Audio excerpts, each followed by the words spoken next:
Migraines are a medically diagnosed condition. So if we ignore a condition that can be really well treated and we just focus on the symptoms, we're not really getting any long-lasting change. And I think given our role overlapping with the medical professionals, we have to be speaking the same language. So if we start to only treat the neck when we're dealing with a headache, it's only one symptom of their whole condition, and we start to miss what the diagnosis is. So we wouldn't do that with diabetes, where we only treat, we treat their feet or their numbness in their feet. So we really want to make sure that we're recognising the conditions and speaking the same language as the doctors, but also if we think about the tension type headaches and migraines, we can do a lot more management if we think about it in a different way than just neck pain.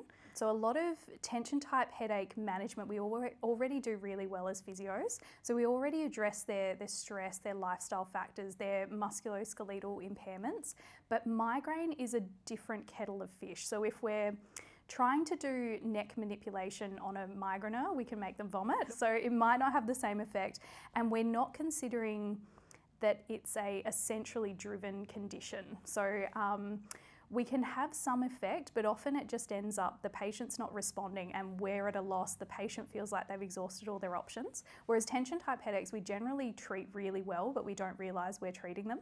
So migraines, I think we have to recognise the differences with the treatment. Migraine and tension type headaches are primary headaches. So if we look at how we use a pain-informed approach to treating them, it would be different to our cervicogenic neck approach. So we have to consider the whole person and all of the contributors that are influencing their central nervous system. So when we look at the pain system as a whole, we're doing majority of those things already. So if we add that into our neck treatment or into our headache management, we can just be more considering of the entire condition rather than only treating the neck. Physios play a really important role in the overall management of headaches and pharmacological management, mostly because we're the ones seeing the patient so regularly. So often the patients will be either on the wrong medication or the wrong dosage, or they have barriers around taking the medication.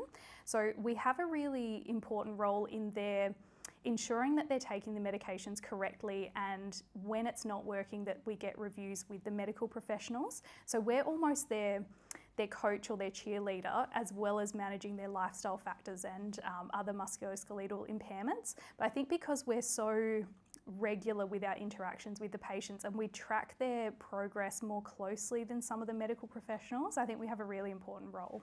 There is a lot of overlapping symptoms between tension type headache and migraine. So often it will be, obviously they have a headache, so the location can be overlapping. The time frame can be overlapping, so they might have a 4-hour headache and it's unclear whether it's tension type or a migraine. And it can be a moderate headache, which could fit into either category. They can also have light or sound sensitivity in either of them. So where it differs is if there's nausea or vomiting and the type of headache that they're presenting with, but otherwise it can be, can be a lot of overlap between the other symptoms. Physios have a really important role in the medical management of this condition, more in educating the patient around the variety of medications that can be tried, and also liaising with the medical professionals regarding their other options. So there is a fine line between telling the doctors what to do, but more, I think, educating the medical professionals and the patients on the available options. So often they try one medication, it doesn't work, so they stop all medication, or they've tried the dose that's at a very low level and it hasn't been effective. So I think the more knowledge we have, we can then give them more options or show that there's other opportunities for change rather than they've exhausted all of those options. So the latest evidence for migraine and tension type headache, I think with physiotherapists, we are still heavily influenced by the Gwen Jull 2000 to 2002, 2005 cervicogenic headache articles, and our knowledge of pain science since then has shifted so drastically that I think we need to, the treatment is still effective, but we have to look at why it's effective.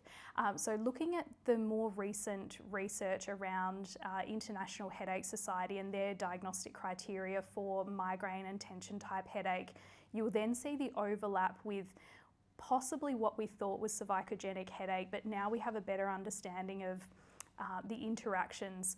If we look more closely at the old research, it's a lot harder to say which is neck related and which is tension type headache. So I think there's a lot of work with Ziki Liang as well, looking at the overlap between migraines and neck pain. We still do similar treatment, but it's changed why we're doing it. So for early physios or physios moving into this area, I think we still have to remember that we're a primary contact practitioner, so always recognising red flags and primary headaches first, rather than assuming that it's a neck-related headache. So I think making sure that we're clearing the red flags and doing a thorough subjective before we then move on to treatment.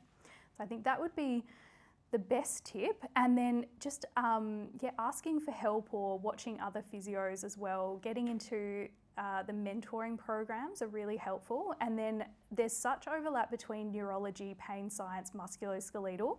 So I think doing any courses that further delve into those areas. So you've just got a better appreciation of all of the conditions or aspects of headaches rather than focus just on the neck.